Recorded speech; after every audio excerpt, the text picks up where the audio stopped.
next time in Moscow. Oh, that's an interesting one. যুক্তরাষ্ট্রের সাবেক president Donald Trump এবং রাশিয়ার প্রেসিডেন্ট ভ্লাদিমির পুতিন আলাস্কার অ্যানকরেজে এক গুরুত্বপূর্ণ বৈঠকে মিলিত হন। প্রায় 3 ঘণ্টা স্থায়ী এই বৈঠকে মূল আলোচনার বিষয় ছিল ইউক্রেন যুদ্ধের শান্তিপূর্ণ সমাধান। তবে বৈঠক শেষে দুই নেতা জানিয়েছেন এখনও কোনো শান্তি চুক্তি বা যুদ্ধবিরতির সমাধান আসেনি। ট্রাম্প বৈঠকটিকে খুবই ফলপ্রসূ বলে আখ্যা দিলেও ইউক্রেন সংকট নিয়ে কোনো নির্দিষ্ট সিদ্ধান্তে পৌঁছানো যায়নি। পুতিন বৈঠকে একটি সমন্বিত শান্তি প্রস্তাব উপস্থাপন করেন।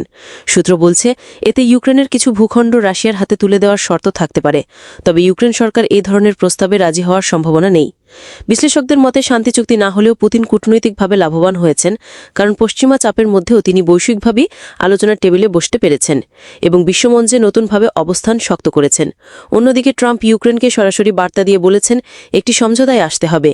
এর মাধ্যমে ইউক্রেনকে ভবিষ্যতে কঠিন সিদ্ধান্তের মুখে পড়তে হতে পারে। তবে আন্তর্জাতিক বিশেষজ্ঞরা মনে করছেন এই বৈঠকের ফলাফল আসলে অ্যান্টি ক্লাইম্যাক্স, অর্থাৎ অনেক প্রত্যাশা তৈরি হলেও বাস্তবে তা পূর্ণ হয়নি। ফলে ইউক্রেন যুদ্ধের সমাধান আপাতত অনিশ্চিতই রয়ে গেল। ডোনাল্ড ট্রাম্প এবং পুতিনের এই বৈঠকে অনেকটা পুতিনের হাতে জয় এসেছে এবং ইউক্রেনের পক্ষে ডোনাল্ড ট্রাম্পের যে অবস্থান ছিল সেখান থেকে সরে গিয়ে ডোনাল্ড ট্রাম্প পুতিনের পিস এগ্রিমেন্টে সাড়া দেন, যা যুদ্ধবিরতির চেয়েও বেশি কৌশলগত এবং সমস্যাগ্রস্ত। ফলস্বরূপ দেখা যায় যে পুতিনের আন্তর্জাতিক মর্যাদা এবং সম্মান ফিরে পেয়েছে। তবে ইউক্রেন এবং পশ্চিমা জোটের প্রতি মার্কিন বিশ্বাস কিন্তু একটি প্রশ্নবিদ্ধ তৈরি হয়েছে।